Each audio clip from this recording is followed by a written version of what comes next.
Hey all, my name is Paul Borosky and I am the owner of Quality Business Plan. And what I'd like to do today is to talk with y'all and show y'all how to write a printing company business plan. Specifically, what we're going to drill down on in this video is going to be the company description section of a printing company business plan. So the way the video is going to work out is, first and foremost, going to give you a little bit of background about me, who I am, what I do, and why I do it. From that point in time, we're going to talk about your company, your printing company business plan, specifically, again, the company description section of it. From that point, we'll then wrap it up, call it a day, and move on with our lives. All right, so as promised, a little bit of background about me. I am Paul Borosky, MBA, owner of Quality Business Plan. I am a professional writer, specifically a business plan writer. So if y'all do want to avoid the trials and tribulations, the fun and excitement, growth opportunities of writing your own business plan, feel free to pick up the phone, give me a call, send me a text, send me an email. Be delighted to write your business plan for you. And then also, I am a published author on Amazon.com. I do write business plan writing books, as well as how to understand financial projections. So check out some of my books on Amazon.com. And then finally, I am an adjunct professor and subject matter expert for both business and finance. So if your business plan's already written, but those financial projections, those pro formas are just really giving you some nightmares, feel free to pick up the phone, give me a call, send me a text, send me an email. I can do your financial projections for you. All right, infomercial done. Let's talk about your printing company, specifically your company description section of the business plan. When you're writing your business plan for your printing company, a lot of times business owners, what they're going to do is they're going to be all over the board with their services they offered. They might list the first service they offer as their favorite service, and then their main revenue generator could very well be last. When you do that, you're not providing the reader, whether it be a lender, an investor, or even your partner, you're not providing the reader with a clear vision and description of your services offered. So what I recommend, and the way that I write my printing company business plans as well as other business plans, is the main revenue generator. I'm always going to list that first. So it'll be services offered and then the main revenue generator. If that main revenue generator is going to be promotional materials, then I'm going to state promotional materials, and then I'm going to describe it. I'm going to go pretty in depth. I'm going to make 4 or 5 sentences. I'm not going to, really drill down on the nuts and the bolts of all the promotional material that, the clients have done for the last 15,000 years. But I'm going to give them enough information where they're going to say, you know what, I get what this service is going to include. The next item under the services offered is going to be the secondary revenue generator. I'm going to go ahead and state whatever it is. For example, it could be business cards.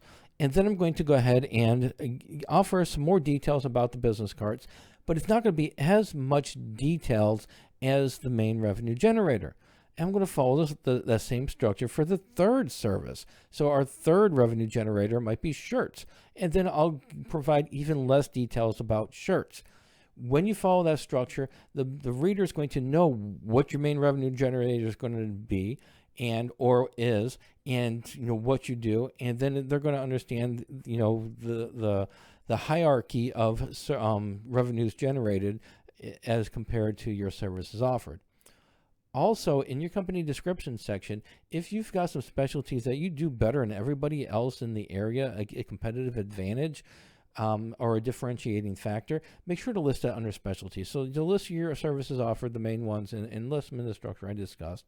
But also, for example, if you have a specialty and it's banners, so under specialties, then list banners and then describe the banners, or the services you provide for banners, or if they're yard signs, make sure that the services you describe for yard signs, so, provide some details because that is your specialty. That might be one of the, the reasons you get out of bed and go into the printing office every day. So include that, make sure that's into the specialty section.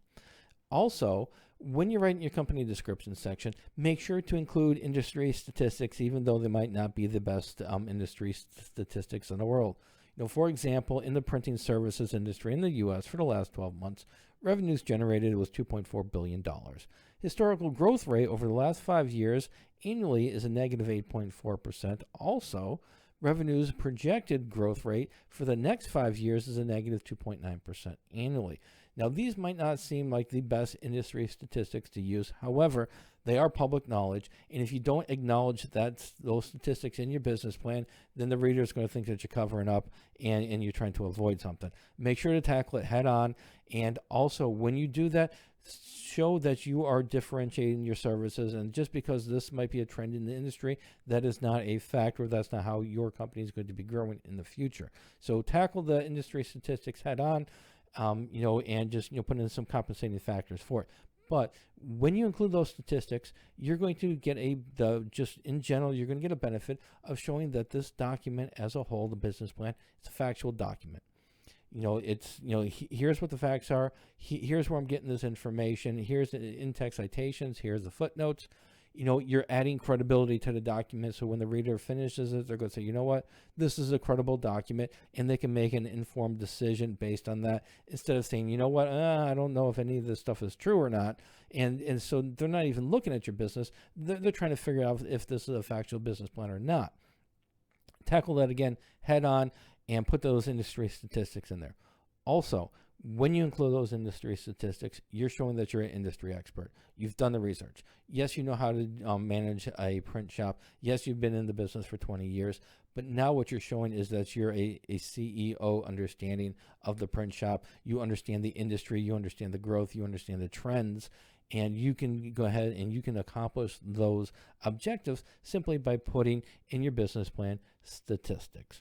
All right, so hopefully that information was helpful. So let's wrap it up and sum it up. So in summary, when you're doing your printing company business plan, make sure to follow a proven format. You can write your own business plan, and you can start on a blank Word screen, and it's going to be a white piece of paper staring at you. And then 3 years later, it's still going to be a white paper staring at you with no information on there. Make sure to follow a proven format. I do offer business plan templates, and I'm going to be publishing soon a printing company business plan template. So when you are ready, just visit my website, qualitybusinessplan.com/business plan templates, and see if that printing company business plan template has been published. If not, send me a message and I can give you an idea of when it will be up. Also, when you're writing your printing company or your printing service business plan, be sure to keep the star of the show as the printing company. Yes, you might have been doing this for the last 20 years and you've got all these great companies that use your services exclusively, but you want to make sure the business is the star of the show. Make sure to talk about the business, where it's going to be, where it's going, what it looks like, how many employees. So make sure to keep the star of the show as the business. And then finally, if you do need help with your financial projections, if you do need help with your business plan, if you do need some help with your strategic plan, feel free to pick up the phone, give me a call, send me a text, or visit my website at qualitybusinessplan.com/business plan prices, number 3. Once there, I do have I've got some affordable business plans that you can choose from. They are custom written by myself, but the structures are set. And also I do have some in-depth plans available as well. All right, so hopefully this information is helpful. And as always, go out there and make a little bit of money and have a great day. Thank you.